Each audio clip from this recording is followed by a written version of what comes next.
ওই সব কাফের নেতা যারা আল্লাহর আইনের বিরুদ্ধে আইন তৈরি করে, বলেন নাউজুবিল্লাহ। এই শিরকি কাজটা বাংলাদেশে আছে না নাই? চিল্লায় বলেন আছে না না? আমরা এমন এক বাংলাদেশ চাই যে দেশের সংসদের আইনের উৎস হবে আল্লাহর কোরআন, রাসূলুল্লাহর সুন্নাত। মানব রচিত কোন আইন দিয়া বাংলাদেশ চলুক, বাংলাদেশের যুব সমাজ তার চায় না। কোরআন সুন্নাহর আইনে বাংলাদেশ গঠন করতে হবে, চলতে হবে। এটাই আমার বাংলাদেশের যুব সমাজের প্রাণের দাবি। সেটা বাস্তবায়ন করতে যদি আরেকবার রক্তাক্ত বিপ্লবের প্রয়োজন হয়, কারা কারা প্রস্তুত আছে যুবকরা হাত তুলে দেখা।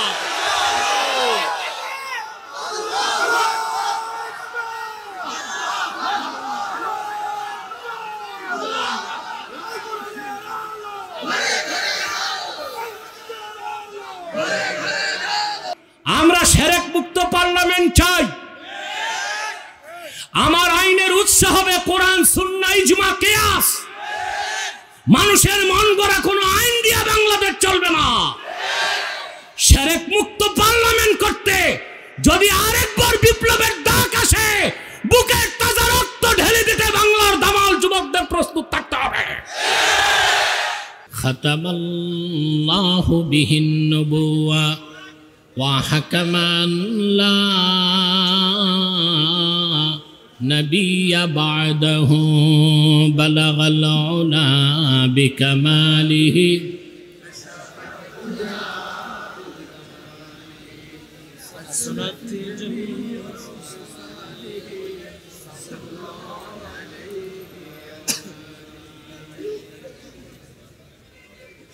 মাইকম্যান,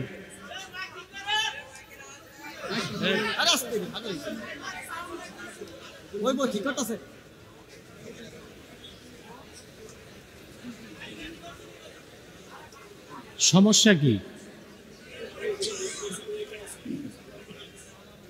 এই দুইটাতে তো আওয়াজ নাই, তো ভিতরেও তো হরনগুলো বন্ধ। ইকো দিছ কেন?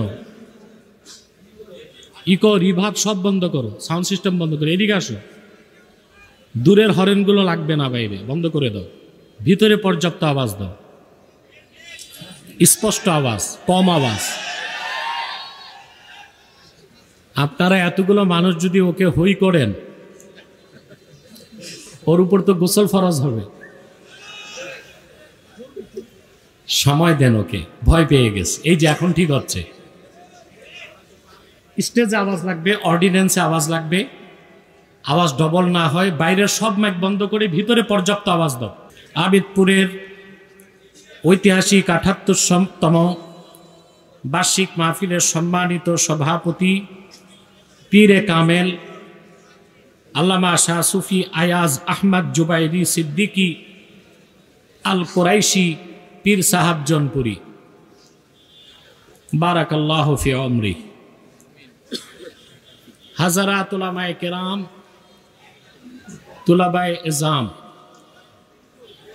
বিভিন্ন প্রান্ত থেকে আজকের এই মহতি মাহফিলে যারা উপস্থিত হয়েছেন স্বেচ্ছায় সানন্দে, স্বতঃস্ফূর্তভাবে, মনের আনন্দে, শুধুমাত্র আল্লাহর কোরআনের দুর্বার টানে, প্রবল আকর্ষণে, তাদের সকলকে আমার পক্ষ থেকে হৃদয় নিংড়ানো ভালোবাসা, শুভেচ্ছা এবং অভিনন্দন জ্ঞাপন করছি। সবটুকুন শুকরিয়া আল্লাহ সুবহানাহু ওয়া তাআলার জন্যে, যিনি আজকের এ বরকতপূর্ণ মাহফিলে আমাদেরকে আসার ও বসার তৌফিক মেহেরবানি করে ভিক্ষা দান করেছেন। তা আপনারা এসেছেন, আসার পেছনে পার্থিব জাগতিক কোনো স্বার্থ নাই। আমরা এসেছি শুধুমাত্র আল্লাহ তার হাবিবের রেজামন্দি হাসিল করতে। ঠিকটা তো ঠিক মতো বললেন না? প্রতি শ্বাসে আপনারা 10টি নেকি পাচ্ছেন। কোরআন শরীফ শুনতে বসেছেন, আকাশে, জমিনে, নদী আর সমুদ্রে আপনাদের জন্য দোয়া চলতেছে। আল্লাহর হাবিব ইরশাদ করেছেন, আমার উম্মতের কোন মুমিন যদি দিন শেখার জন্য ঘর থেকে বের হয়, ওয়া ইন্নাল মালাইকাতা লাতাদাউ আজনিহাতাহা রিদান লিতালিবিল ইলম। আমার সে উম্মতের যে কোরআন শিখতে বের হয়, দিন শিখতে বের হয়, তার পদতলে আল্লাহর নূরের ফেরেশতারা তাদের পাখা বিছায় দেয়। আপনারা হেঁটে এসেছেন, আপনাদের পদতলে ছিল ফেরেশতাদের পাখা। দুনিয়াতে দেখবেন এমপি মন্ত্রী যখন আসে লাল গালিচা সংবর্ধনা দেয়, পচা পাটের চটের গালিচা, আর আপনাদের পদতলে ছিল ফেরেশতার পাখা। সুবহানাল্লাহ বলবেন না? খুশি আছেন? শুধু তাই নয়, আল্লাহর হাবিব বলেছেন ওয়াস্তাগফিরু লাহু মান ফিস সামাওয়াতি ওয়াল আরদি হাত্তাল হিতানি ফিল মা। এমনকি আকাশে জমিনে আল্লাহর যত সৃষ্টি আছে, নদী আর সমুদ্রে যত মাছ আছে, আমার সে উম্মতের জন্য আল্লাহর কাছে গুনাহ মাফের দোয়া করে। আপনাদের জন্য দোয়া চলতেছে আকাশে জমিনে নদী আর সমুদ্রে। সুবহানাল্লাহ বলবেন না? ফেরেশতারা বলতেছে আল্লাহ তাদের গুনাহগুলোকে তুমি মাফ করে দাও। এতে আমরা খুশি? বেশি না কম? বেজার শুধু শয়তান। বিশেষ প্রয়োজন ছাড়া একটা মানুষও আমি যতক্ষণ বসে আছি উঠার চেষ্টা করবেন না। পারবেন তো? শয়তানের নাপাক গালে চপেটাঘাত করতে পারবো? কারা কারা প্রস্তুত? হাত তুলে দেখান। আল্লাহ কবুল করুক।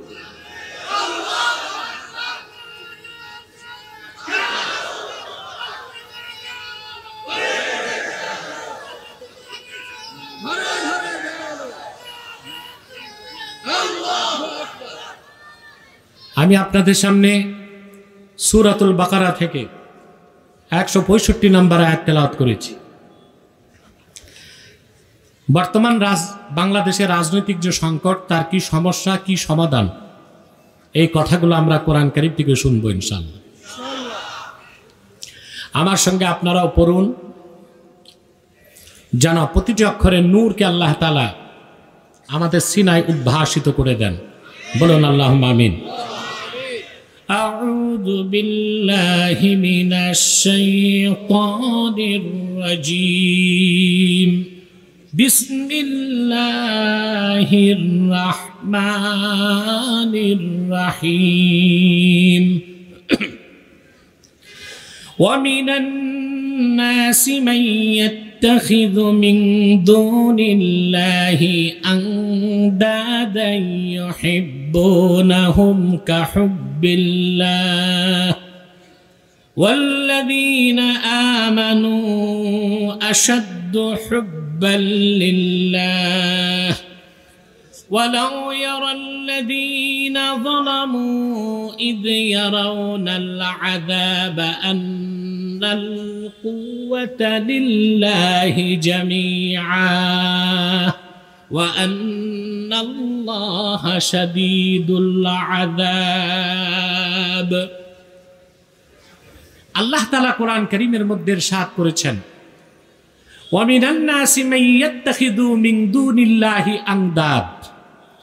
মানুষের মধ্যে এমন কিছু অবিশ্বাসী মুশরিক এবং পোড়াকপাল আছে যারা মহান আল্লাহকে বাদ দিয়ে অন্য কিছুকে আল্লাহর সমকক্ষ বানায়। বলেন নাউজুবিল্লাহ। ইউহিব্বুনাহুম কাহুব্বিল্লাহ।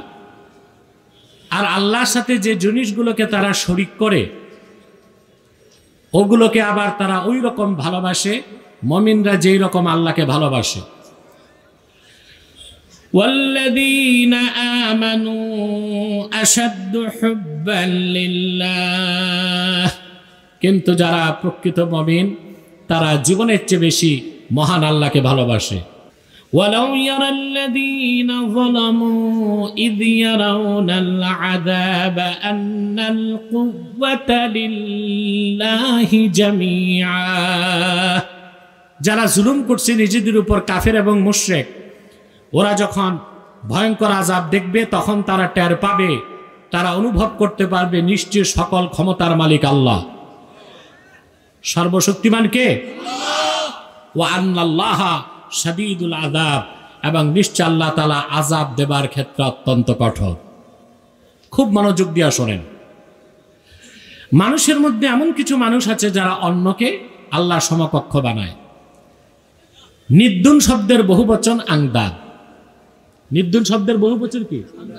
আংদাদ। নিদ্দুন বলা হয় আরবিতে মহান আল্লাহ ছাড়া অন্য কিছুকে আল্লাহর সমকক্ষ মনে করাটাই শিরক, আর যেটাকে সমকক্ষ বানানো হয় ওইটাকে বলা হয় নিদ্দুন। এর বহুবচন হচ্ছে আংদাদ। সবগুলো তাফসীর সামনে রাখলে তিনটা ব্যাখ্যা পাওয়া যায় আংদাদের। একটা হচ্ছে মূর্তি, আরেকটা হচ্ছে রুআসা উল কুফার, কাফেরদের কাফের নেতা। 3 নাম্বার হচ্ছে শায়াতিন মিনাল জিন, শয়তান। যুগে যুগে যারাই পৃথিবীতে শিরক করছে, আল্লাহর বিপক্ষে অন্যকে আল্লাহর সমকক্ষে দাঁড় করাবার চেষ্টা করছে, এই তিনটা জিনিস নিয়েই তারা শিরক করছে। হয় মূর্তি, নয় নেতা, নয় শয়তান। কয়টা?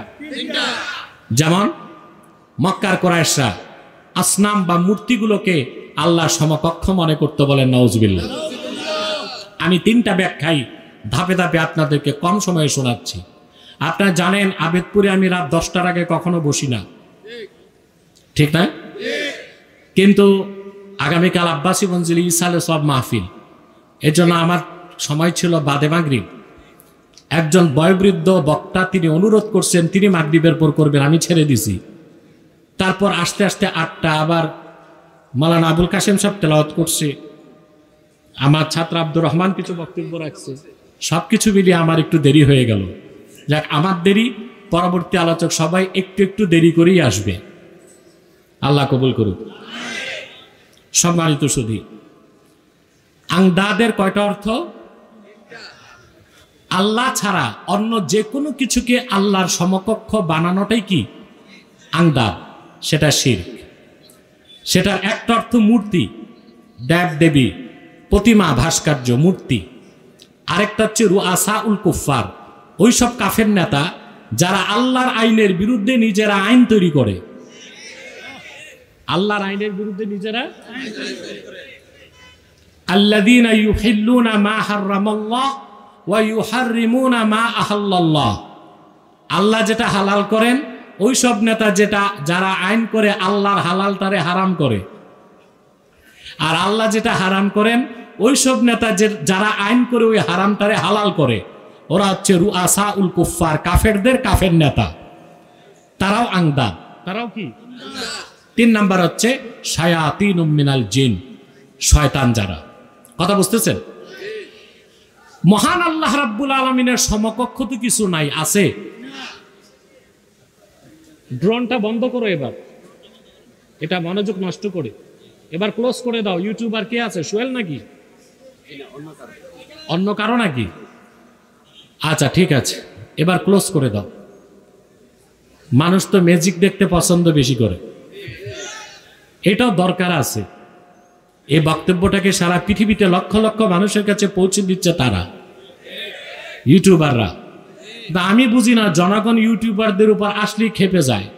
বসো, ক্যামেরা নামাও, এইটা করো সেটা করো না, বরং ওদেরকে প্রত্যেক কমিটির উচিত দাওয়াত করে খাওয়ানো। কি বলেন আপনারা?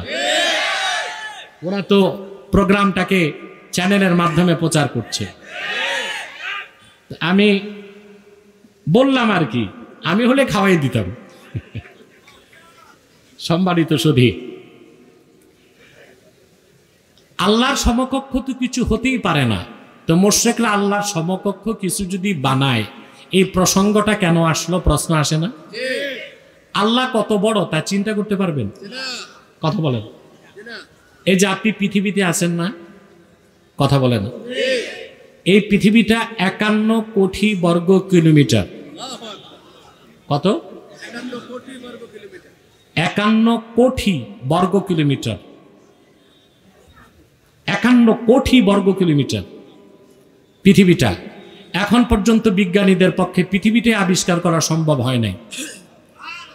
যদিও বিজ্ঞানীরা বলে দুনিয়াটা হাতের মুঠোয়, ছাতা, কিচ্ছু না। উত্তর মেরু এখনো পুরো আবিষ্কার করতে পারে নাই।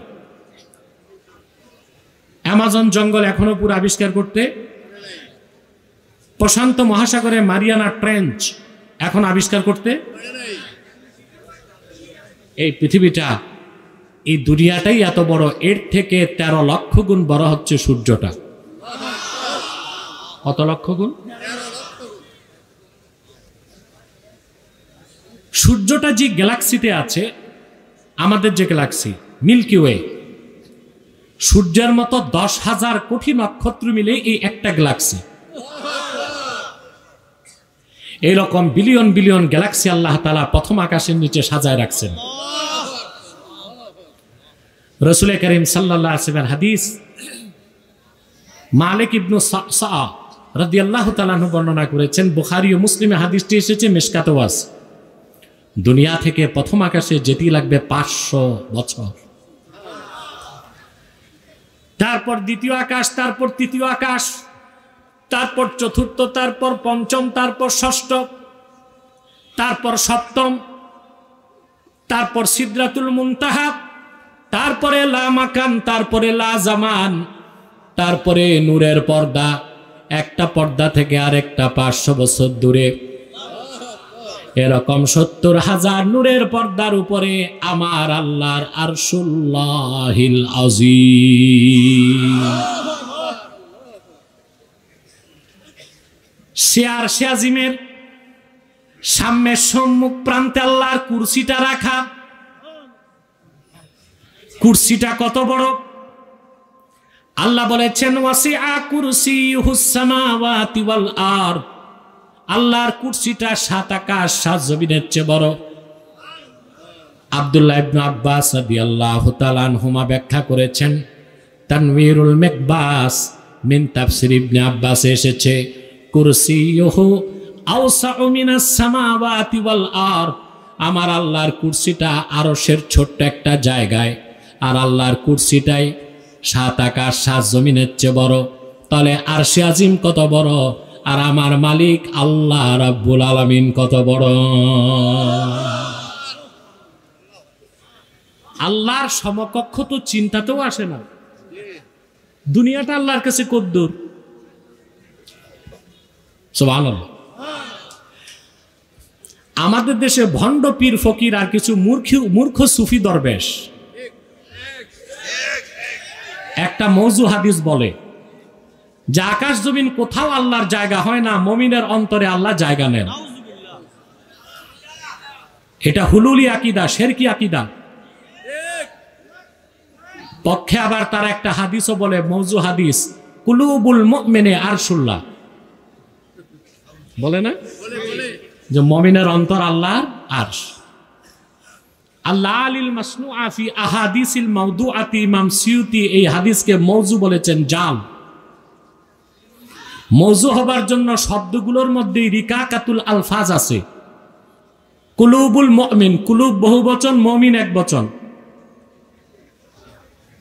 এটা যদি হাদিস ধারণা করতে চাইতাম তো হইতো কি, কুলুবুল মুমিনিন, কুলুব বহুবচন, মুমিন একবচন। রিকাকাতুল আলফাজের কারণে প্রথম শর্তেই বোঝা যায় এটা আল্লাহর হাবিবের হাদিস নয়, এটা মওযু কথা। মুমিনের অন্তরে কখনো আল্লাহ জায়গা নেন না। মুমিনের অন্তরে আল্লাহর জিকির থাকে, স্মরণ থাকে, আল্লাহর মারিফত থাকে। আমার আল্লাহ এত বড়, তিনি গোটা সৃষ্টি জগতের উপরে সব জায়গায় তিনি আছেন। এলমান কুদরাতান, সুবহানাল্লাহ। এলমান কুদরাতান, পৃথিবীটা আল্লাহর কাছে কদ্দূর। সুনান তিরমিজিতে এসেছে, আল্লাহর হাবিব ইরশাদ করেছেন, লাউ কানাতিদ দুনিয়া তা'দিলু ইনদাল্লাহি জানাহা বাউদা। সমস্ত পৃথিবী যদি আমার আল্লাহর কাছে একটা মশার ডানার সমানও হইতো, আমার আল্লাহ রাব্বুল আলামিন কোন একজন কাফেরকে এক ঢোক পানি পান করাতেন না। পৃথিবীটা আল্লাহর কাছে একটা মশার ডানার সমানও না। আল্লাহ এত বড়, আল্লাহ এত মহান, অথবা আল্লাহর সমকক্ষ তো কিচ্ছু নাই। তা আল্লাহ বললেন কেন, ওয়ামিনান নাসি মান ইয়াত্তাখিযু মিন দুনিল্লাহি আনদাদ। আল্লাহকে বাদ দিয়া যেসব মুশরিকরা মূর্তি, নিজেদের নেতা বা তাওয়াগুতকে, শয়তানগুলোকে আল্লাহর সমকক্ষ বানাতে চায়, এর মানে তাদের ধারণায়, তাদের আকীদায়। তাদের ধারণায় তাদের আকীদা, এই ধারণা বা আকীদায় সমকক্ষ মনে করাটাই শিরক। কথা বুঝতে পারছেন?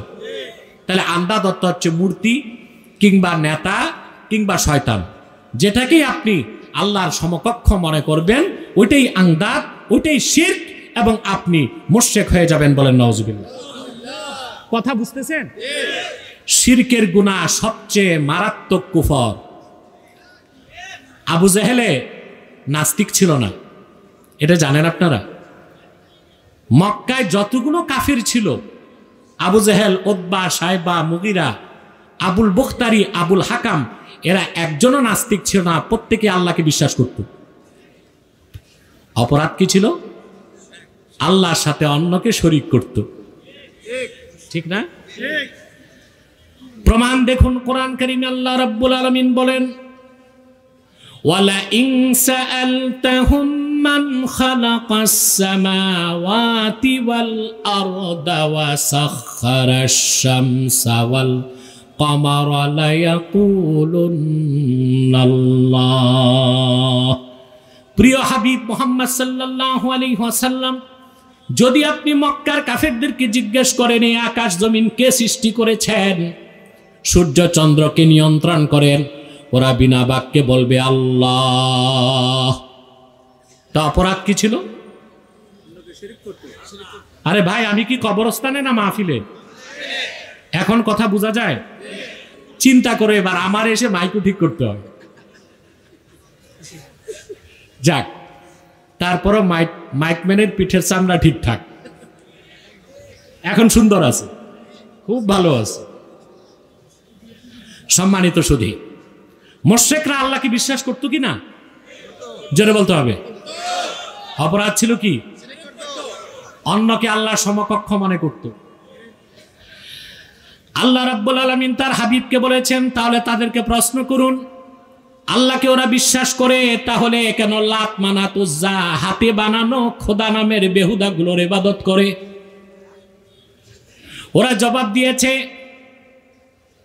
জবাব দিয়েছে মা না'বুদুহুম ইল্লা লিয়ুকাররিবুনা ইলাল্লাহি যুলফা। আমরা আল্লাহকে বিশ্বাস করি, তবে লাত, মানাত, উজ্জা এই 360টা দেব দেবীর ইবাদত করি এই জন্যে যেন তারা আল্লাহর কাছে আমাদের পৌঁছায় দেয়। নাউজুবিল্লাহ বলেন। ওদের অপরাধ ছিল শিরক। অপরাধ কি ছিল? আবু জেহেলও যে কিরকম বিশ্বাস করতো আল্লাহকে আপনি চিন্তা করতে পারবেন না। হাদিস সাক্ষ্য দেয়, কোরআন সাক্ষ্য দেয়, রাসূল করিম সাল্লাল্লাহু আলাইহি সাল্লাম যখন বদর যুদ্ধে গেলেন, ইসলামের প্রথম পূর্ণাঙ্গ যুদ্ধের নাম কি? মদিনা মুনাওয়ারা থেকে 80 কিলোমিটার দূরে বদর প্রান্তর। আবু জেহেল 950 জন থেকে 1000 সৈন্য নিয়ে রওনা দিছে। আবু জেহেল ছিল আবু জেহেল, কিন্তু ছিল বিচক্ষণ নেতা। কাফের হইলেও ও বুঝছে এবারে যুদ্ধ হলো অস্তিত্বের লড়াই। এই যুদ্ধে যারা জিতবে তারাই টিকবে, যারা হেরে যাবে তারা মিটে যাবে। ধূর্ত আবু জেহেল সৈন্য সামন্ত নিয়ে কাবার চত্বরে চলে গেল। সব সময় তারা লাত, মানাত, উজ্জার কাছে সাহায্য চাইতো। এবার আবু জেহেল তো মনে মনে জানে এগুলো একটাও খোদা না, সব বেহুদা। মালিক একজন, তিনি কে? দেবদেবী একটার কাছেও হাত না পেতে সরাসরি সে আল্লাহকে ডাক দিয়ে বলল, কোরআন সাক্ষ্য দেয়, সে বলল আল্লাহুম্মা ইন কানা হাযা হুয়াল হাক্কা মিন ইনদিক ফাআমতির আলাইনা হিজারাতাম মিনাস সামাই আও ইতিনা বিআযাবিন আলীম। সে বলল, আয় আল্লাহ, মুহাম্মদ সাল্লাল্লাহু আলাইহি ওয়াসাল্লাম যে দিন নিয়ে এসেছেন তা যদি তোমার পক্ষ থেকে সত্য দিন হয়ে থাকে, বেশক আল্লাহ যেমন সত্য, মুহাম্মদ সাল্লাল্লাহু আলাইহি সাল্লাম ওই রকম সত্য, দিন ইসলাম ওই রকম সত্য। ঠিক কিনা বলেন? আমি তো বেহক যাচ্ছি, তাহলে তুমি আকাশ থেকে আমাদের উপর পাথর বর্ষণ করো কিংবা কঠিন কোনো আযাব নিয়ে আসো। আল্লাহ তো আগেই সিদ্ধান্ত নিয়ে রাখছেন বদরে সে মরবে। ঠিক কিনা বলেন? আমি বুঝাতে চাইলাম আবু জেহেল আল্লাহকে বিশ্বাস করতো কিনা বলেন, মক্কার কাফেররা বিশ্বাস করতো কিনা? অপরাধ ছিল কি? শিরক করতো। দেবদেবীগুলোকে আল্লাহর সমকক্ষ মনে করত। কারো কাছে রিজিক চাইতো, কারো কাছে শান্তি, কারো কাছে সন্তান, কারো কাছে বৃষ্টি, কারো কাছে দৌলত, কারো কাছে ইজ্জত। এটাই তো ছিল অপরাধ, কথা বলে না? তাহলে যে কোনো ব্যক্তি বা বস্তুকে আল্লাহর সমকক্ষ মনে করাটাই কি? শিরক। আন্দাদের আরেকটা অর্থ হচ্ছে তাওয়াগুত মিনাশ শয়তান।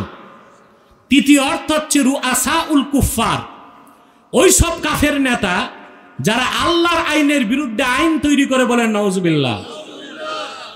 এই শিরকি কাজটা বাংলাদেশে আছে না নাই? চিল্লায় বলেন আছে না না? আমরা এমন এক বাংলাদেশ চাই যে দেশের সংসদের আইনের উৎস হবে আল্লাহর কোরআন, রাসূলুল্লাহর সুন্নাত। মানব রচিত কোন আইন দিয়া বাংলাদেশ চলুক, বাংলাদেশের যুব সমাজ তার চায় না। কোরআন সুন্নাহর আইনে বাংলাদেশ গঠন করতে হবে, চলতে হবে। এটাই আমার বাংলাদেশের যুব সমাজের প্রাণের দাবি। সেটা বাস্তবায়ন করতে যদি আরেকবার রক্তাক্ত বিপ্লবের প্রয়োজন হয়, কারা কারা প্রস্তুত আছো যুবকরা? হাত তুলে দেখা। আমার ভাইরা, রুআসাউল কুফফার, ওই সব আইন প্রণেতা যারা আল্লাহর আইনের বিরুদ্ধে আইন তৈরি করে, তারাও শয়তান, তারাও আন্দাদ। আল্লাহ যেটা হালাল করেছেন, রাসূলুল্লাহ যেটা হালাল করেছেন, কিয়ামত তক দুনিয়ার সমস্ত পার্লামেন্টের সদস্যরা মিলেও ওই হালালকে হারাম করার অধিকার রাখে না। আল্লাহ যেটা হারাম করেছেন, রাসূলুল্লাহ ১৫০০ বছর আগে হারাম করেছেন, দুনিয়ার সমস্ত পার্লামেন্টের আইন প্রণেতারা মিলেও সেই হারামকে হালাল করার ক্ষমতা রাখে না। যদি আল্লাহর ও তার রাসূলের হালালকে কেউ হারাম করতে চায়, হারামকে কেউ হালাল করতে চায়, সেও আন্দাদের অন্তর্ভুক্ত হবে। যারা তার অনুসরণ করবে তারাও শিরকের গুনাহগার হয়ে যাবে। কোন মানুষ কখনো আল্লাহ যা হালাল করছেন ওটারে হারাম করতে পারে না, আল্লাহ যা হারাম করছেন ওটারে হালাল করতে পারে না।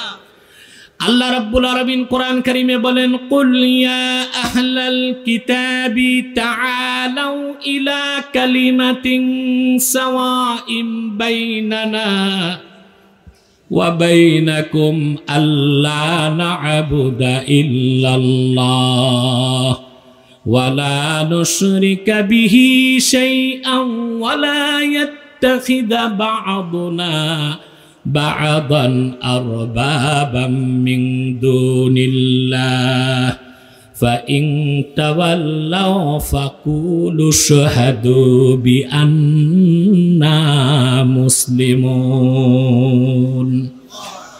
আল্লাহ রাব্বুল আলামিন বলেন, প্রিয় হাবিব মুহাম্মদ সাল্লাল্লাহু আলাইহি ওয়াসাল্লাম, আপনি বলুন, হে আহলে কিতাব, তাআলাউ ইলা কালিমাতিন সাওয়াইন বাইনানা ওয়া বাইনাকুম, আসে একটি কথায় আমরা সমানভাবে বিশ্বাস করি, যা আমরাও মানি তোমরাও মানতে পারো।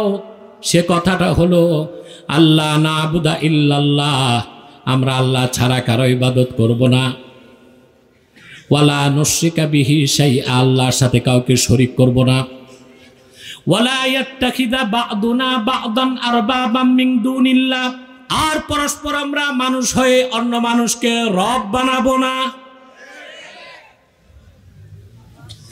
মানুষ আমরা অন্য মানুষকে রব বানাবো না।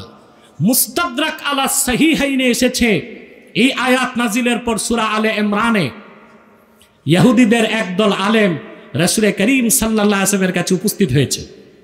বলেন, ইয়া রাসূলুল্লাহ সাল্লাল্লাহু আলাইহি ওয়াসাল্লাম, আমরা তো আল্লাহকেই রব মানি, আমরা তো আমাদের নেতাদেরকে রব মানি না। আল্লাহর হাবিব বললেন, আল্লাহ উটের গোশত হালাল করছেন, তোমাদের আলেমরা হারাম করছে, তোমরা কি আলেমদেরটা মানো নাই? মাস্তাব নতে করে বলে, জি। আল্লাহর হাবিব বললেন, আল্লাহ যেটা হালাল করছেন, তোমাদের ইহুদি আলেমরা সেটা হারাম করেছে, তোমরা তা মেনেছো, আল্লাহটা মানো নাই। আল্লাহ যেটা হারাম করেছেন, তোমাদের ইহুদি আলেমরা সেটা হালাল করেছে, তোমরা তাই মেনেছো, আল্লাহটা মানো নাই। এটাই হচ্ছে আল্লাহকে বাদ দিয়া মানুষ হয় অন্য মানুষকে রব বানানো, বলেন নাউজুবিল্লাহ। এই শিরকের গুনাহটা বাংলাদেশে আছে না নাই? কথা বলে না।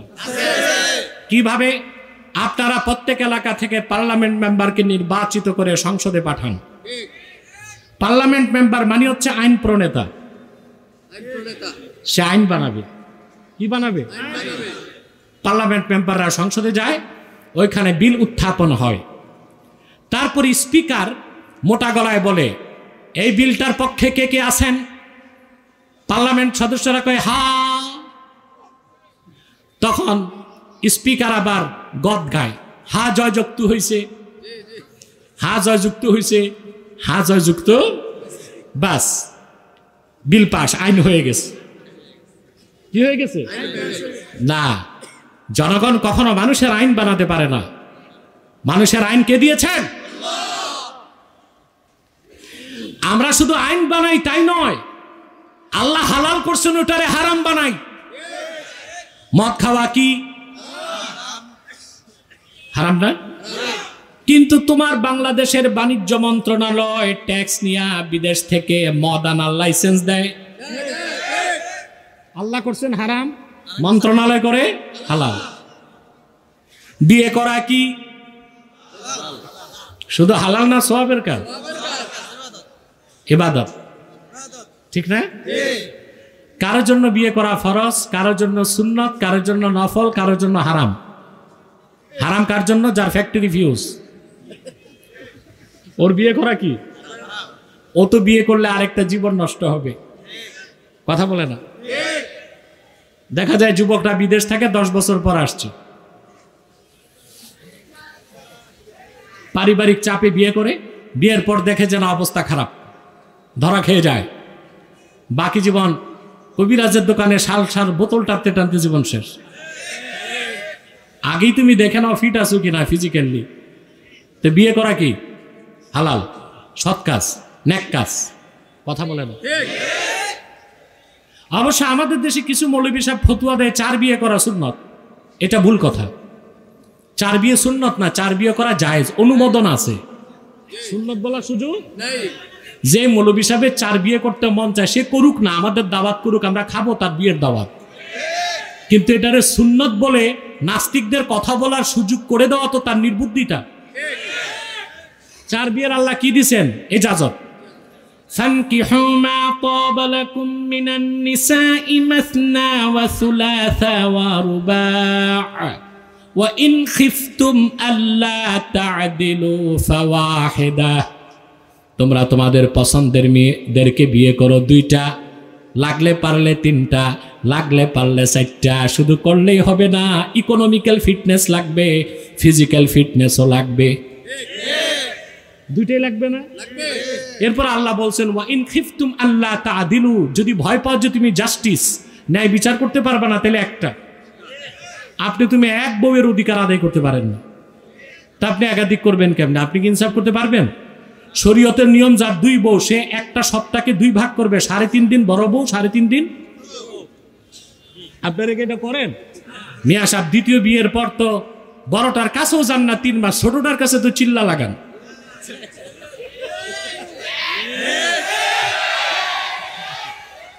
থামো যুবকরা, থামো। ওদের গোসা কোথায় জানি, ওরা তো একটাও করে নাই, সুযোগ হয় নাই। সম্মানিত সুধী, যে কথা বলছিলাম, তাহলে 2 বউ থাকলে ইনসাফ করতে হবে না? একটার কাছে 3.5 দিন, আরেকটার কাছে। যদি একজন দ্বিতীয় স্ত্রীর কাছে বেশি থাকেন, প্রথম জন থেকে অনুমতি নিতে হবে। মানালা আশরাফুল থানবী রহমতুল্লাহ, ওনার কোনো ছেলে সন্তান ছিল না, তো মুরিদদের আপত্তির কারণে দ্বিতীয় বিয়ে করছিলেন। দ্বিতীয় বিয়ের পর ঘরে অশান্তি শুরু, বড় স্ত্রী আর ছোট স্ত্রী। এক সময় তিনি সিদ্ধান্ত নিলেন ছোট বউ ছেড়ে দিবেন। বড় বউ তখন বললেন না, যেহেতু বিয়ে করছেন রাখেন, আমার বোন হিসেবে থাকবে। কিন্তু থানবী সাহেবের ইনসাফ কি ছিল জানেন? মুরিদরা হাদিয়া আনলে সমান 2 ভাগ 2 ঘরে পাঠাতেন। একটা তরমুজ আসলে 2 টুকরা করে পাল্লায় ওজন দিয়া 2 বউরে দিতেন। আছে ইনসাফ আপনার? তো বলছিলাম আল্লাহর হুকুম দিয়ে করো, সওয়াবের কাজ না? কিন্তু আপনার দেশে পার্লামেন্টে আইন পাশ করা হয়েছে, ছেলের বয়স যদি 21 না হয়, মেয়ের বয়স যদি 18 না হয়, এই সৎ কাজটা আপনারা আইন করে হারাম করছেন। এটা কি নাফরমানি হয় নাই? চিল্লা বলেন, শিরক হয় নাই? আর এই আইন প্রণেতাদের আইন যারা মানলেন, ওইসব ভণ্ড আইন প্রণেতাদেরকে আল্লাহর বিপক্ষে আল্লাহর সমকক্ষ মনে করার কারণে শিরকের গুনাহ হয়েছে। এটাও আন্দাজ। এটাও কি? বাংলাদেশে আইন করা হয়েছে, ছেলের বয়স যদি 21 না হয়, মেয়ের বয়স, এর চেয়ে অসৎ কাজ নাই, এর চেয়ে গুনার কাজ নাই। যদি পুলিশ খবর পায় ছেলের বয়স 21 হয় নাই, 20.5, মেয়ের বয়স 18 হয় নাই, 17.5, এমন হারাম কাজ এটা, বিনা নোটিশে বিনা ওয়ারেন্টে দোনো বিয়ে অ্যারেস্ট। দাওয়াত খাইতে যারা আসছে ওরাও অ্যারেস্ট, বাবুর্চি অ্যারেস্ট, এমনকি ম্যারেজ রেজিস্টার, ওই যে মাথায় ছাতা বগলে খাতা দৌড়ায়,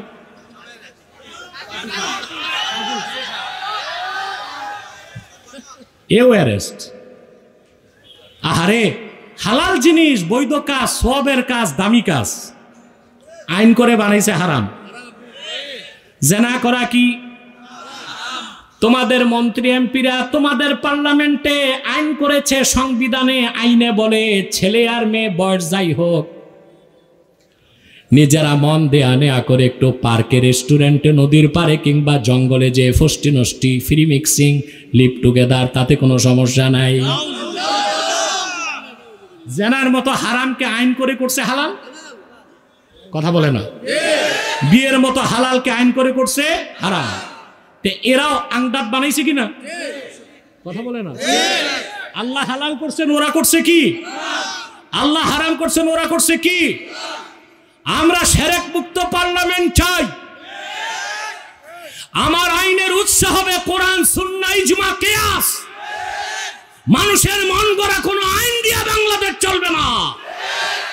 শিরক মুক্ত পার্লামেন্ট করতে যদি আরেকবার বিপ্লবের ডাক আসে, বুকের তাজা রক্ত ঢেলে দিতে বাংলার দামাল যুবকদের প্রস্তুত থাকতে হবে। এরপরে আল্লাহ তাআলা বলেন, ইউহিব্বুনাহুম কাহুব্বিল্লাহ, তাদের প্রথম অপরাধ, তারা আল্লাহর বিরুদ্ধে, আল্লাহর বিপক্ষে গায়রুল্লাহকে আল্লাহর সমকক্ষ বানায় শিরক করে, আবার ওগুলোকে ভালোবাসে ওই রকম মুমিনরা আল্লাহকে ভালোবাসে যেই রকম। এটা দ্বিতীয় শিরক, এটা হচ্ছে শিরক ফিল মাহাব্বা। শিরক ফিল মাহাব্বা। যেমন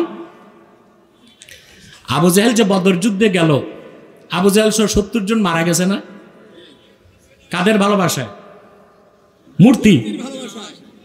আর আল্লাহর হাবিবের সাহাবীগণ জীবন দিয়েছেন বদরে কার ভালোবাসায়? আল্লাহ রাব্বুল আলামিন বলেন, ওয়াল্লাযীনা আমানু আশাদ্দু হুব্বাল লিল্লাহ, যারা প্রকৃত মুমিন তারা আল্লাহকে জীবনের চাইতে বেশি ভালোবাসে। কোন ব্যক্তি মুমিন কিনা তার আলামত হচ্ছে সে জীবনের চাইতে বেশি আল্লাহ তার হাবিবকে ভালোবাসবে। সুবহানাল্লাহ বলবেন।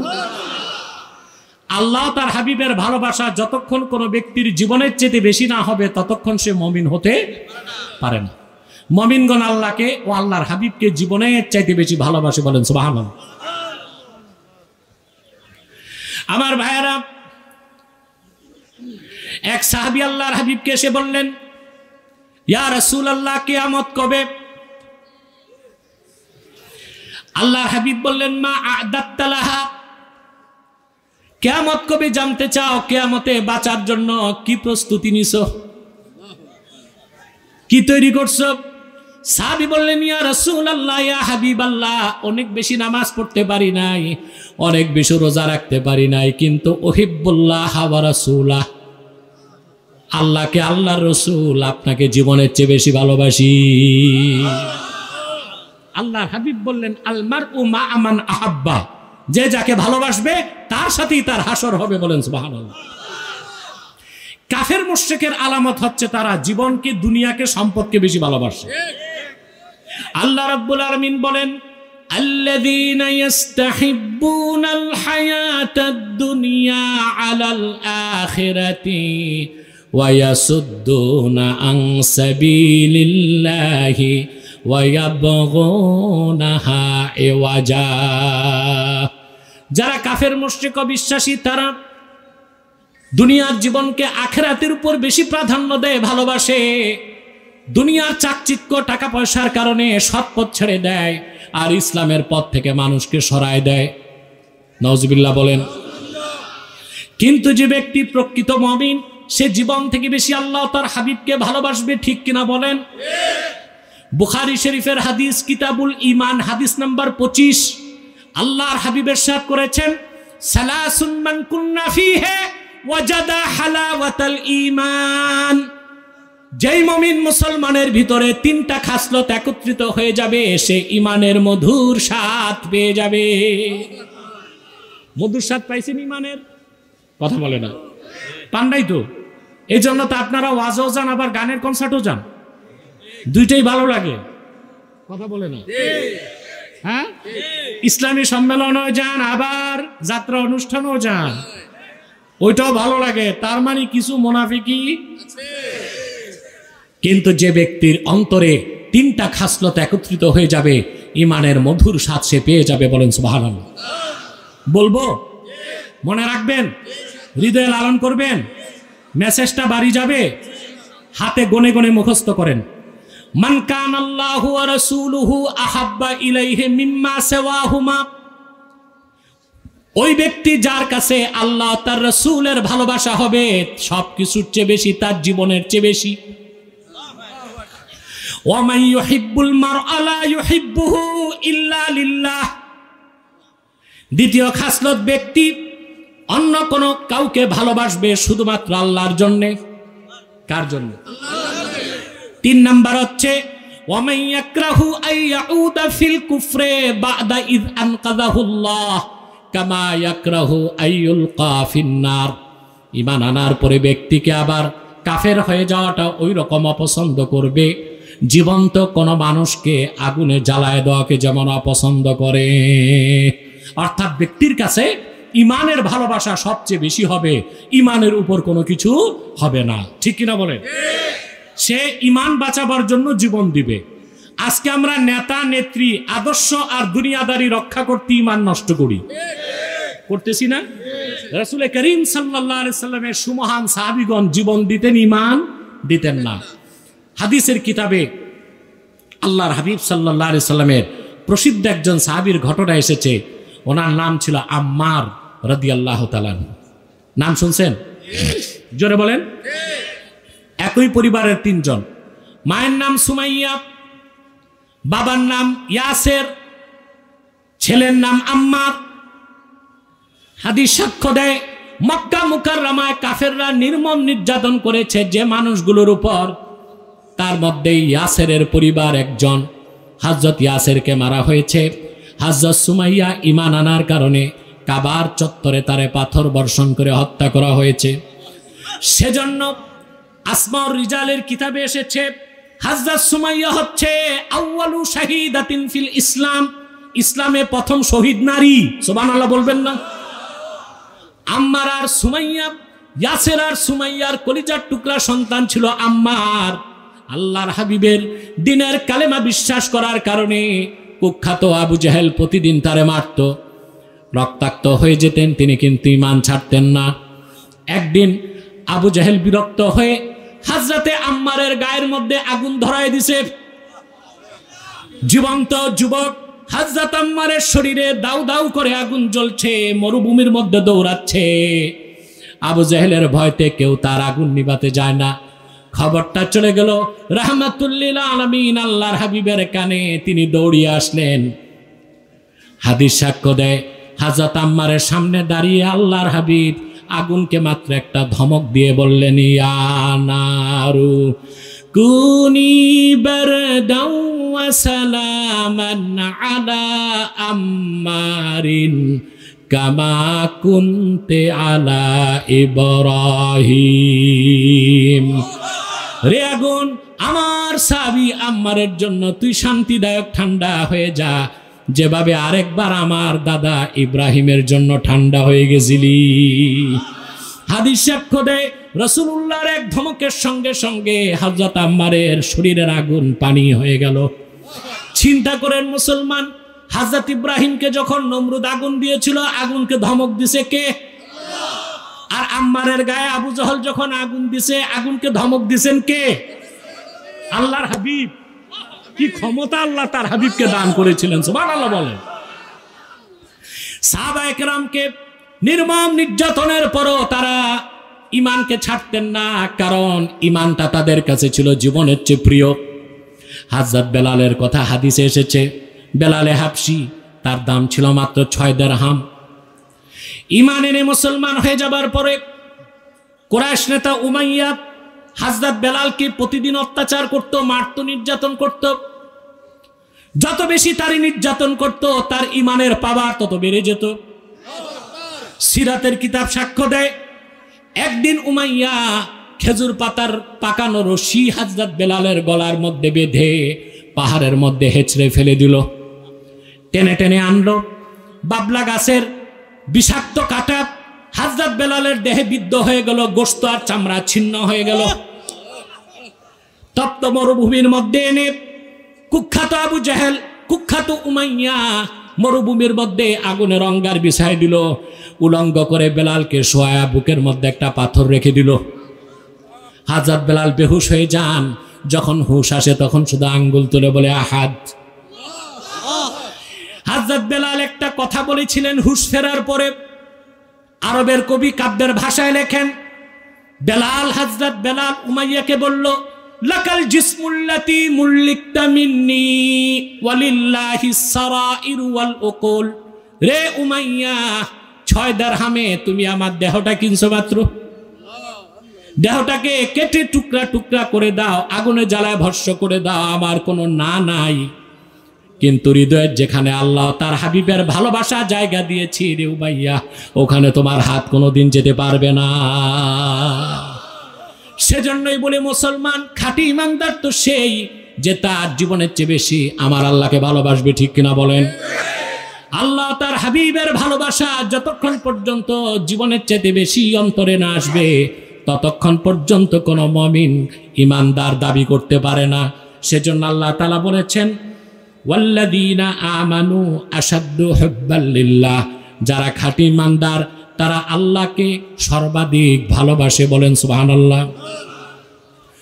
এরপরে আল্লাহ তাআলা বলেন, ওয়ালাউ ইয়ারাল্লাযীনা যালামু ইয ইয়ারাউনাল আযাবা আন্নাল কুওয়াতা লিল্লাহি জামিআ।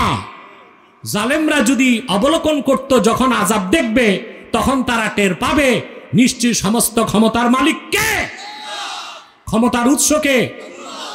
অতএব জনগণ ক্ষমতার উৎস, এটা একটা শিরকি কথা।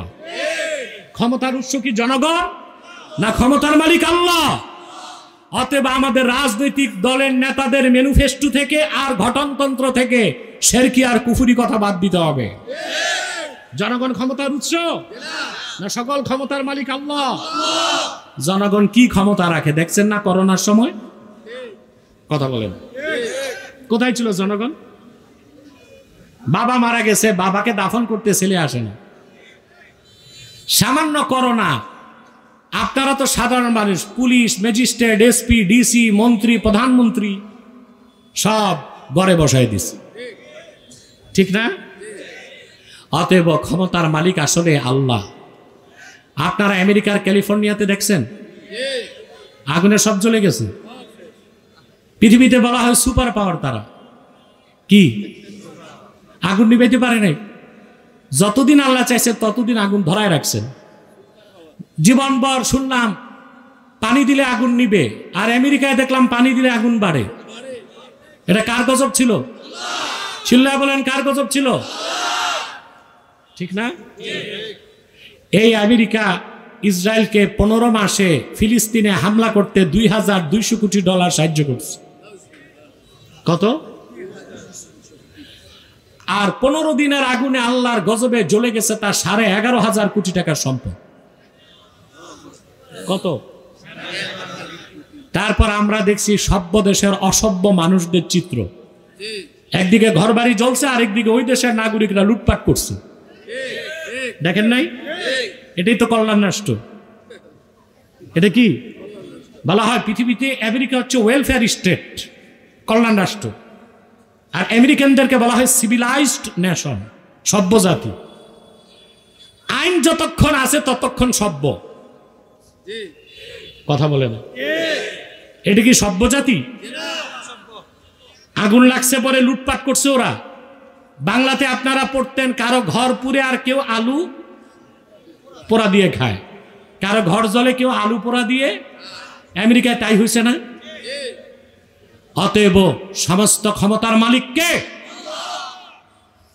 এই বিশ্বাস আমাদের অন্তরে রাখতে হবে। সেজন্য ইসলাম আমাদেরকে শিখায় সার্বভৌমত্বের মালিক জনগণ না, সার্বভৌমত্বের মালিক আল্লাহ। সার্বভৌমত্বের মালিক কে? আল্লাহ। আমাদেরকে শিরকের গুনাহ থেকে অবশ্যই দূরে থাকতে হবে। পারবেন তো ইনশাআল্লাহ? টাইম দেখুন, 1 ঘন্টা হয়ে গেছে। আমি আজকে আর পারছি না, আমি বিদায় নিব কয়েকটা জরুরি কথা বলে। যে কথাগুলো বললাম এগুলো মনে রাখবেন তো ইনশাআল্লাহ? শিরকের গুনাহ করবেন? জোরে বলতে হবে, করবেন? আল্লাহ কখনো শিরকের গুনাহ মাফ করবেন না। আপনি যত বড়ই গুনাহগার হন না কেন, শিরকের গুনাহ যদি না করেন আল্লাহ তাআলা অবশ্যই আপনাকে কোনো একদিন মাফ করে দিবেন। দিবেন কি না?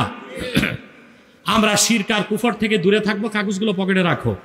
সাদাকাল্লাহুল আযীম ওয়া সাদাকা রাসূলুহুন নবিয়ুল কারীম ওয়া নাহনু আলা যালিকা মিনাশ শাহিদিন ওয়াশ শাকিরিন ওয়ালহামদুলিল্লাহি রাব্বিল আলামিন। প্রিয় আবেদপুরবাসী, বিদায় লগ্নে একটি কথা বলে যাই। আমি ওদিক থেকে ওদিক ঘুরে বসি। তাহরিকে খাতমে নবুয়ত বাংলাদেশের পক্ষ থেকে এখানে আপনারা বিভিন্ন দল ও মতের লোক আছেন না? আপনাদেরকে আমার করজোর বিনীত অনুরোধ হলো, দলীয় মতভেদ থাকতেই পারে, তা থাকবে রাজপথে এবং সংসদে, কিন্তু আমরা সকল দলের মুসলমান ঐক্যবদ্ধ হয়ে যাব 3টা ইস্যুতে। ঘুরে বসে রাজি আছেন? কয়টা ইস্যু? ইসলামের সুমহান স্বার্থ রক্ষায় আমরা ঐক্যবদ্ধ হয়ে যাব। বাংলাদেশে মুসলমানদের মৌলিক দাবি আদায় আমরা এক হব। বাংলাদেশে সরকার যারাই আসে আমাদের দাবি মানে। 50 বছর যাবত দেশের মানুষ বলতেছে কাদিয়ানীদেরকে অমুসলিম ঘোষণা করো, কোন সরকার মানছে? 50 বছর যাবত আমরা বলতেছি বাংলাদেশে ব্লাসফেমি আইন চাই, কোন সরকার মানছে? যখন তখন নাস্তিক ব্লগাররা ইসলামের বিরুদ্ধে কথা বলে, তাদের পাকড়াও করার কোনো আইন নাই। অথচ রবীন্দ্রনাথের ছাতার জাতীয় সঙ্গীতের বিরুদ্ধে কথা বললে আইন আছে, সংবিধানের বিরুদ্ধে কথা বললে আইন আছে, কোরআন শরীফের বিরুদ্ধে কথা বললে কোনো আইন? আমাদের দাবি তারা মানে? তো আমাদেরকে মুসলমানদের মৌলিক দাবিগুলো আদায় এক হইতে হবে। 3 নাম্বার, বাংলাদেশের স্বাধীনতা রক্ষায় আমরা ঐক্যবদ্ধ হয়ে যাব। আমাদের এই 3টি দাবির বিরুদ্ধে কাজ করতেছে বাংলাদেশে 3টে অমুসলিম সম্প্রদায়। তার মধ্যে সবচেয়ে জঘন্য হচ্ছে কুখ্যাত কাদিয়ানী সম্প্রদায়। নিঃসন্দেহে তারা কাফের এবং অমুসলিম। তাদেরকে যারা কাফের বলবে না তারাও কাফের। মুসলমানদেরকে, অন্য মানুষকে ধোঁকা দিতে তারা মুসলমানদের মতো দাড়ি রাখে, টুপি লাগায়, নাম রাখে, তাই বলি কি তারা মুসলমান হবে? আরে ভাই, দাড়ি রাখলে কেউ যদি মুসলমান হতো তো রবীন্দ্রনাথ ঠাকুরের চেয়ে বড় মুসলমান কে হইতো? সে কি মুসলিম ছিল না অমুসলিম? টুপি লাগালে মুসলমান হওয়া যায়? ভারতের দিল্লি পার্লামেন্টে হিন্দু এমপিরাও তো টুপি লাগায়, মুসলিম হবে? নাম রাখলে মুসলমান হওয়া যায়? বোতলে পেশাব করে এক শয়তান, উপরে নাম লেখছে শরবত, শরবত হবে? তদ্রুপ কাদিয়ানীরা কাফের। আব্দুল আউয়াল, আব্দুল সাবাত, মোবাশ্বের আলী, কবির চৌধুরী, গহর রেজবি, শাহরিয়ার কবির আর নিঝুম মজুমদার, এসব নাম রাখার দ্বারা তারা মুসলমান হতে পারে না। প্রিয় ভাইরা আমার, আল্লাহ নূর নবীজি আমার মুহাম্মদ মুস্তাফা সাল্লাল্লাহু আলাইহি সাল্লামের ইসলাম ও কোরআনের হাজার হাজার হাজার বছর পরে বর্তমান ভারতের কুখ্যাত পাঞ্জাবের কুখ্যাত গুরুদাসপুরের কুখ্যাত কাদিয়ানে ইংরেজ আমলে এক শয়তান নিজকে নবী দাবি করছে। চিল্লায় বলেন নাউজুবিল্লাহ। ওই শয়তানটার নাম রেখেছিল তার বাপ মির্জা গোলাম আহমদ কাদিয়ানী। সাবধান, তাকে গোলাম আহমদ বলা যাবে না, কারণ গোলাম আহমদ অর্থ আহমদ এর গোলাম। কোন কাফের কোনোদিনও গোলাম আহমদ এর গোলাম হতে পারে না। আর কাদিয়ানের কাজ্জাব ছিল শেষ দরজার কুখ্যাত কাফের। সে গোলাম আহমদ এর গোলাম ছিল না, সে ছিল কুখ্যাত শয়তানের কুখ্যাত গোলাম। কাদিয়ানের কাজ্জাব, মিথ্যা নবুয়তের দাবিদার মির্জা গোলাম শয়তান কাদিয়ানির উপর গজব এসেছে 1908 সালে। যখন গজব এসেছে, কাদিয়ানের কাজ্জাব, মিথ্যা নবুয়তের দাবিদার ইংরেজদের পা চাটা গোলাম মির্জা গোলাম শয়তান কাদিয়ানি 1908 সালে ধ্বংস হয়ে কুখ্যাত জাহান্নামের কুখ্যাত কুকুরে পরিণত হয়েছে, তার অনুসারীরাও ধ্বংস হয়েছে। বর্তমানে কিছু কাদিয়ানি বাংলাদেশে আছে যারা বিভিন্ন রাজনৈতিক দলে ঘাপটি মেরে বসে আছে, বিভিন্ন দপ্তরে ঘাপটি মেরে বসে আছে। নাম পরিবর্তন করে করে তারা মিথ্যা পরিচয় দেয়। কখনো নিজেদের পরিচয় দেয় আহমদি জামাত, কখনো বলে আহমদিয়া জামাত, কখনো বলে আহমদি সম্প্রদায়, কখনো বলে আহমদিয়া সম্প্রদায়, কখনো বলে আহমদি মুসলিম জামাত, কখনো বলে আহমদিয়া মুসলিম জামাত। সাবধান, যত কাদিয়ানি ছিল আছে থাকবে, তারা কেউ আহমদি জামাত নয়, আহমদিয়া জামাত নয়, আহমদি সম্প্রদায় নয়, আহমদিয়া সম্প্রদায় নয়, আহমদি মুসলিম জামাত নয়, আহমদিয়া মুসলিম জামাত নয়, তারা শয়তানি জামাত, কুখ্যাত জাহান্নামের কুখ্যাত কুকুরের দল। আমাদের সকল দলের একটাই দাবি, কি জামাত, কি জমিয়ত, কি মজলিস, কি বিএনপি, সকল দলমতের মুসলমানের, কি কওমি, কি আলিয়া, সকল মাসলাকের মুসলমানের একটাই দাবি, অনতিবিলম্বে স্বাধীন বাংলায় শয়তান কাদিয়ানীদেরকে রাষ্ট্রীয়ভাবে অমুসলিম ঘোষণা করতেই হবে, করতেই হবে, করতেই হবে। এই দাবি আদায়ে যদি তাহরিকে খাতমে নবুয়ত বাংলাদেশের ব্যানারে জানো মাল দেবার ডাক আসে, কারা কারা প্রস্তুত আছেন হাত তুলে দেখা। কুখ্যাত কাফের কাদিয়ানীদেরকে অর্থনৈতিক সহযোগিতা করবেন না? করবেন? করেন আপনারা? জি করেন। প্রাণ কোম্পানির যত জিনিস তাদের, সেজান কোম্পানির জুস তাদের, RFL এর পণ্যগুলো তাদের, প্রথম আলো, ডেলি স্টার, কালের কণ্ঠ তাদের। এগুলো ধরবেন না, কিনবেন না, বেচবেন না, মনে থাকবে। আরেকটি অমুসলিম সম্প্রদায় আমাদের বিরোধিতা করছে, এটা হচ্ছে ঈসাই তরিকাভুক্ত মুসলিম জামাত। নওয়াজুবিল্লাহ বলেন। এটা খ্রিস্টানদের একটা দল। 1975 সালে মাঠে নামছে, এই পর্যন্ত 2.5 লক্ষ মুসলিম পরিবারকে তারা খ্রিস্টান বানাইছে। তারা নিজেদেরকে বলে ঈসাই মুসলমান। মানুষকে খ্রিস্টান বানাবার পর বলে তুমি কি বলে মুসলমান, কি মুসলমান? ঈসাই মুসলমান। তার মানে তুমি ঈসার উম্মত মুসলমান। ঈসার উম্মত মুসলমান না খ্রিস্টান? এই খ্রিস্টান মিশনারির ব্যাপারেও আর ঈসাই তরিকার ব্যাপারেও আমাদের সাবধান থাকতে হবে। পারবেন তো ইনশাল্লাহ? আরেকটা বাতিল ফেরকা আমাদের বিরুদ্ধে মাথা চাড়া দিছে, হিজবুত তাওহীদ। বাংলাদেশে কতগুলো রাজনৈতিক দলকে নিষিদ্ধ করা হয়েছে, কিন্তু হিজবুত তাওহীদের মতো ইহুদিদের দালালদেরকে কেন নিষিদ্ধ করা হচ্ছে না? তাদের একমাত্র কাজ হচ্ছে আলেম সমাজ থেকে মানুষকে সরায় দেওয়া। আলেম সমাজ থেকে কি করা? মানুষকে সরায় দেওয়া। আপনারা জানেন যেই বকরির পালের রাখাল নাই, ওই বকরি যায় বাঘের পেটে। আর যেই কমের নেতৃত্বে আলেমরা নাই, ওই কম যায় বিজাতির খপ্পরে। তাহলে হিজবুত তাওহীদের ব্যাপারেও সাবধান থাকবেন। পারবেন তো ইনশাল্লাহ? আল্লাহ আমাদেরকে কবুল করুক, আল্লাহ আমাদেরকে মঞ্জুর করুক। আবেদপুরের এই মাহফিল আজকে 78তম হয়ে গেল, ঠিক না? এই এই এই মিয়া সাহেব বসেন। আমরা বলছি, আমি যতক্ষণ বসে আছি মাথা নাড়বেন না। ইউটিউবার তোমরা একটু বসো 1-2 মিনিটের জন্য। এই যে আবেদপুর কমিটিটা কততম মাহফিল করলো? আলহামদুলিল্লাহ বলবেন না? এই মাহফিল উদ্বোধন করে গেছেন আমাদের বংশের মুরব্বী, যিনি সভাপতি থাকতেন, আল্লামা উজায়ের আহমদ সিদ্দিকী জনপুরি রহমতুল্লাহ, ঠিক না? এখনো সভাপতি হিসেবে আছেন ওনারই ভাতিজা, ওনারই জামাতা, আপনাদের প্রাণ প্রিয় শেখ আল্লামা আয়াজ আহমদ সিদ্দিকী জুবাইরি। আলহামদুলিল্লাহ বলেন। আমি দোয়া চাই, এদের জন্য খাসভাবে দোয়া করবেন, বিশেষ করে আমাদের আব্দুল হাই, তারপর ইদ্রিস ফরাজি, মনিরুল ইসলাম কই, শাহ আলম, আবু ইউসুফ, এরা খুব খাটে। বিশেষ করে আব্দুল হাই সাহেব তো পুরা বছর মাহফিলের জন্য পরিশ্রম করে যায়, অসুস্থতা নিয়ে কাজ করে, তার জন্য দোয়া করবেন। আর বিশেষ করে আমি শাহজাহানের জন্য দোয়া চাই।